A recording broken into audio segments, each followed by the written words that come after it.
আজকে আমি বিকাশ ভবন এবং প্রাথমিক শিক্ষা পর্ষদে এসেছিলাম। আমাদের যে সমস্ত কাজগুলো হচ্ছে সেগুলো আমরা একে একে করছি। একটু আগেই বিজয়দার সঙ্গে আমার কথা হলো। আমাদের চলতি যে 2025 নিয়োগ প্রক্রিয়া, সেটা ভোটের কারণে আপাতত 1 মাস বন্ধ থাকবে এবং খুব দ্রুত ভোটের রেজাল্ট প্রকাশের পর সম্ভবত 15 তারিখের থেকে আবার ইন্টারভিউ স্টার্টিং হবে, যেটুকু খবর পেলাম। ভোটের পরই আবার যে প্রক্রিয়া চলছিল সেই প্রক্রিয়া আবার চলবে, আবার নিয়োগ প্রক্রিয়া মানে ইন্টারভিউ শুরু হবে।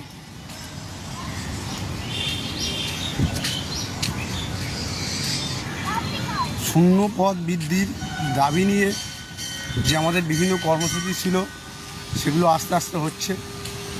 আমাদের প্রধান লক্ষ্য হচ্ছে যে শূন্য পদ বৃদ্ধি করা।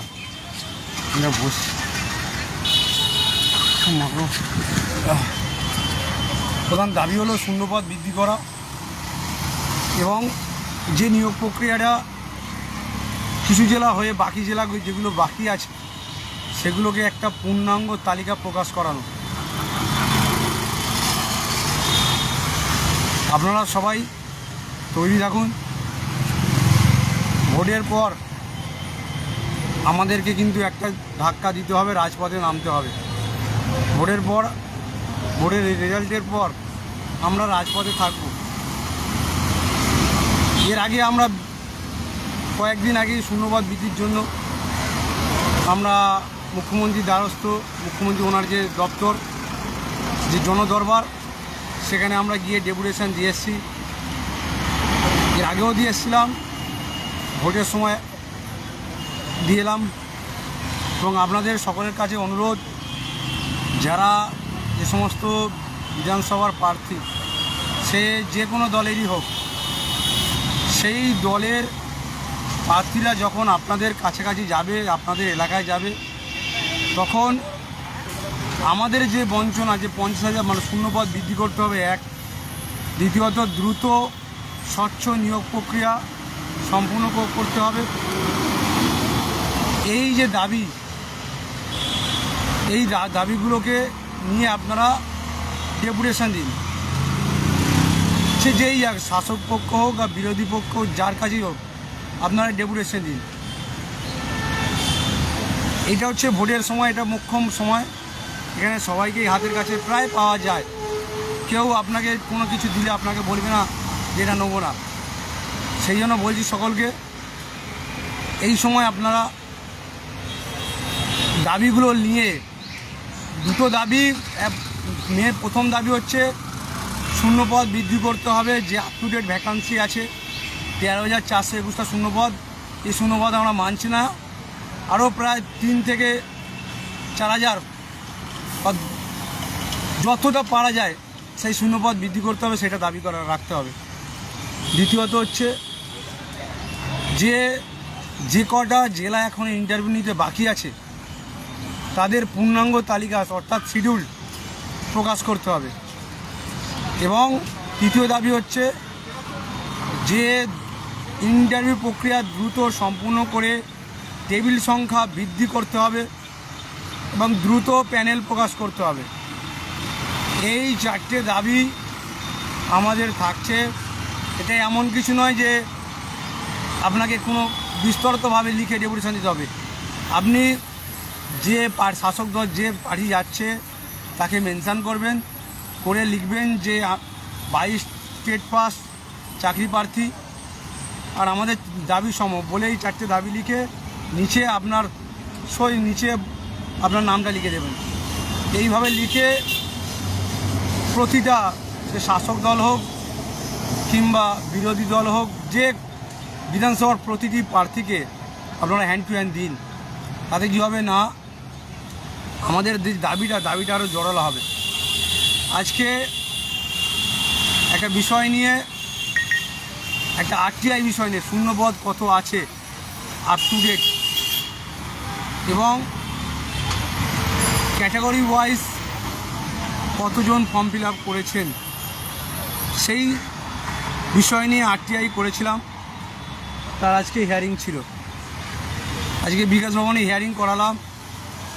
করানোর পরে সেখান থেকে সরাসরি পর্ষদ এলাম। পর্ষদে এসে কিছু আধিকারিকের সঙ্গে কথা বললাম কিছু বিষয় নিয়ে, যে কবে ইন্টারভিউ প্রক্রিয়া শুরু হবে, বিভিন্ন বিষয় নিয়ে কথা বললাম। এছাড়াও অনেক সোর্স, অনেকের সঙ্গে কথা বললাম। যাই হোক, যেটা জানতে পারলাম, আধিকারিকরা তো সরাসরি কিছু বলে না, ওরা খালি হিন্টস দেয়। যেটা জানতে পারলাম, যেটা অনুমান করলাম, জানতে পারলাম না, যেটা অনুমান করলাম যে ফলাফল ঘোষণার পরে 2 সপ্তাহ মানে 1.5 সপ্তাহের মধ্যে নোটিশ দেবে এবং পরের সপ্তাহ থেকেই ইন্টারভিউ প্রক্রিয়া শুরু করবে। তবে যে শিডিউল দিয়েছিল সেই শিডিউল পরিবর্তন হচ্ছে।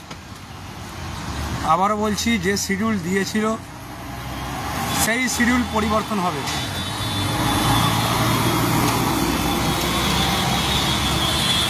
যাই হোক, সকলকে বলছি আপনারা তৈরি থাকুন। বিধানসভা ভোটের পরে রাস্তায় নামছি, বোধা বাংলা কথায় বলছি, পরিষ্কারভাবে বলছি, লাস্ট আন্দোলন করব। অনেকেই অনেক দিন থেকে বলছে আন্দোলন করুন, এই করুন, আবার রাজপথে নামবো। তবে সেটা যদি জমায়েত যদি 100 নিচে হয়, এইবার যে আন্দোলন বলে ফেসবুকে বা হোয়াটসঅ্যাপে চেঁচাবে, তাকে কিন্তু পার্সোনালভাবে তাকে আমি দেখে নেব।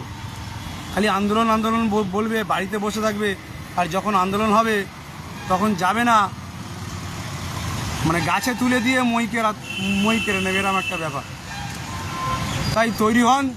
যদি মনে করেন যে শূন্যপদ বাড়ানোর দাবি নিয়ে লড়াই করতে হবে, শূন্যপদ বৃদ্ধি আমাদের করতেই হবে, তাহলে রাজপথে নামতে হবে। যদি মনে করেন যে টেবিল সংখ্যা বাড়াতে হবে, তাহলে আসতে হবে। যদি মনে করেন যে স্বচ্ছভাবে দ্রুততার সঙ্গে ইন্টারভিউ প্রক্রিয়া শেষ করে অতি দ্রুত প্যানেল প্রকাশ করতে হবে, তার জন্য রাস্তায় নামতে হবে। বাড়িতে বসে থাকে খালি ওই চেঁচামেচি করলে আর ফেসবুকে বিপ্লব করলে, কয়েকজনকে হোয়াটসঅ্যাপে গালাগালি করলে, ফেসবুকে 2-4টে কমেন্ট করলে কিছু হয় না। দিনের শেষে সেই ঐক্যমঞ্চই ভরসা। যাই করো, আমি করছি না, দেখবেন কারা কাজ করছে, কারা রাস্তায় নামছে।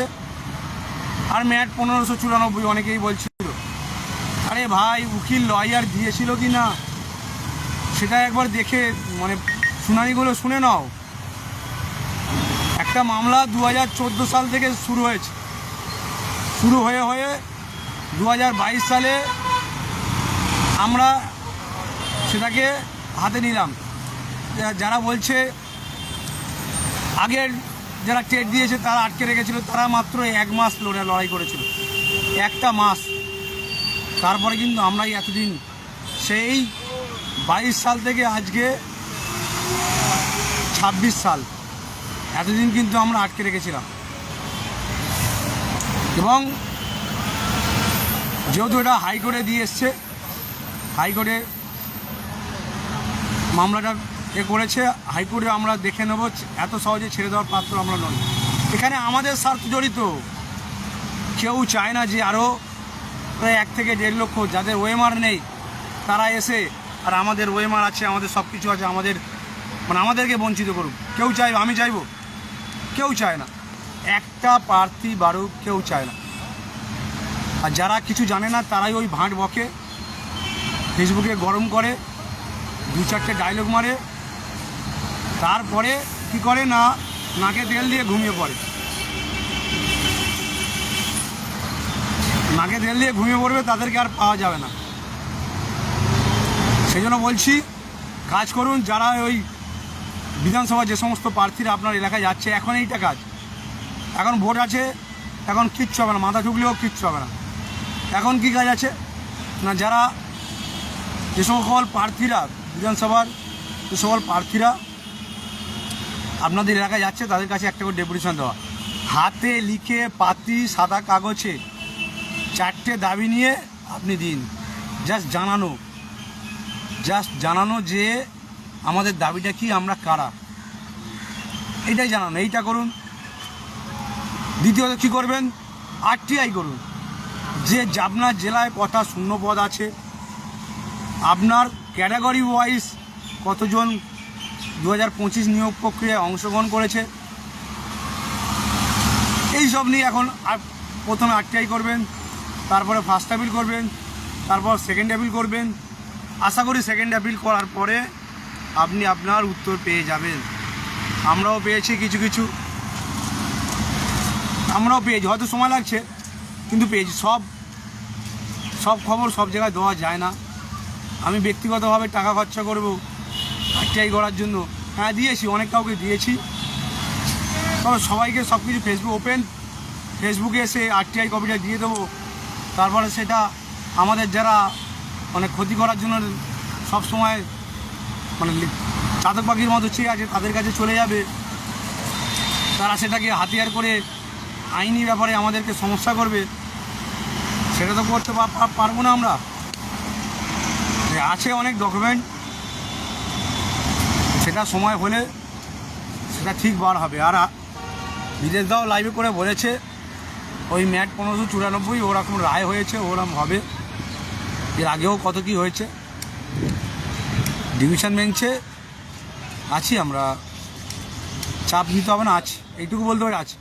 কারণ এখানে আমার স্বার্থ জড়িত, এখানে বিদেশদার স্বার্থ জড়িত, এখানে প্রতিটা 22 স্টেট যারা চোখ বন্ধ করে আমাদের ভরসা করে, যারা প্রতিটা কেসে ফান্ডিং করে, তাদের স্বার্থ জড়িত। এটা ভাই চাকরির ব্যাপার, এখানে এটা ভবিষ্যৎ গড়ার ব্যাপার। এখানে কাউকে 1 ইঞ্চি জমি ছাড়া যাবে না, আচ্ছা যেই কে হোক।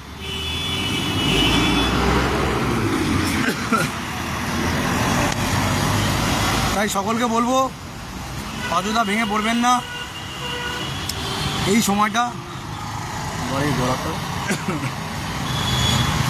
সময়টা যেটা আপনাদের হাতের কাজে আছে, যেটা আপনারা পারবেন সেটা করুন।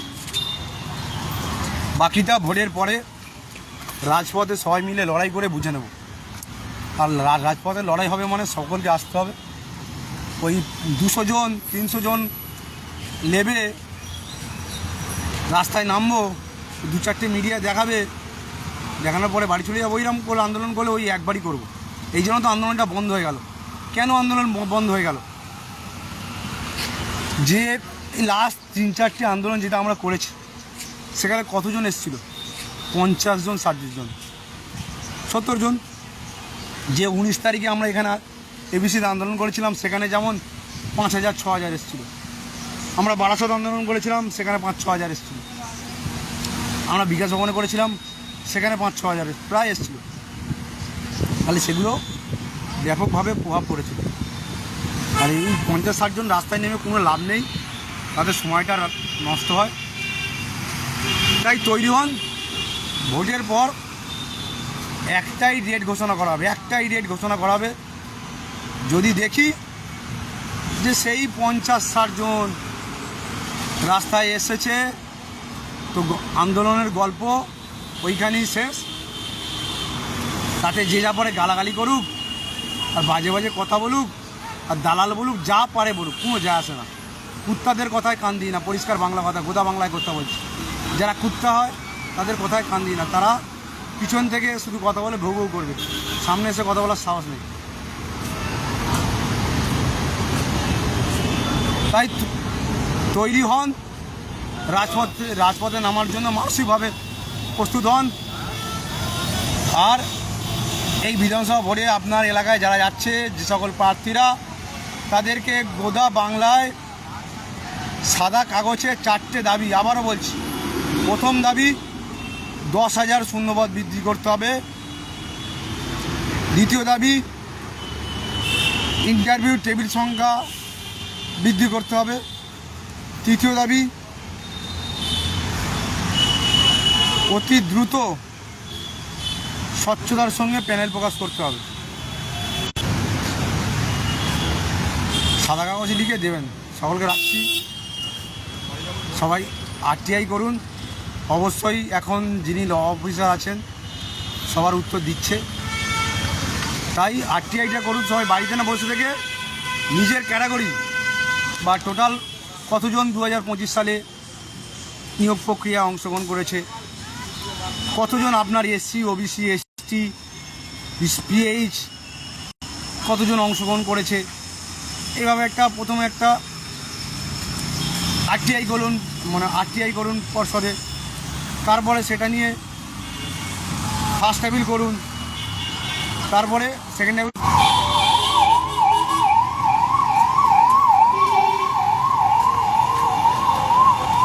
আরে ভাই, সারাদিনই বাজে বাজে কথা বলা ছাড়া তোদের কোনো কাজই নেই। তোদের মানসিকতা পচে গেছে, পুরো ব্যাকটেরিয়া হয়ে গেছে মানসিকতাকে চেঞ্জ করতে হবে। শিক্ষক হতে গেলে আগে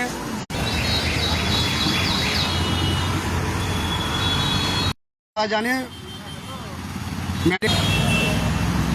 আর অনেকে দেখতে পাচ্ছি এখানেই আছে যারা 22 স্টেট পাসও করেনি, অনেকে আছে এনআইএস আছে, অনেকে আছে এনআইএস আছে যারা বিএড ছিল, তারা তো আমাদের ওপর রাগ থাকবে, এটা স্বাভাবিক থাকার কথা। ঠিক আছে, আর রাখছি, আর বেশি কথা বাড়াচ্ছি না। সকলে ভালো থাকবেন, রাজপথে আসার জন্য তৈরি হন। আর বিধানসভায় যে সকল প্রার্থীরা যাচ্ছে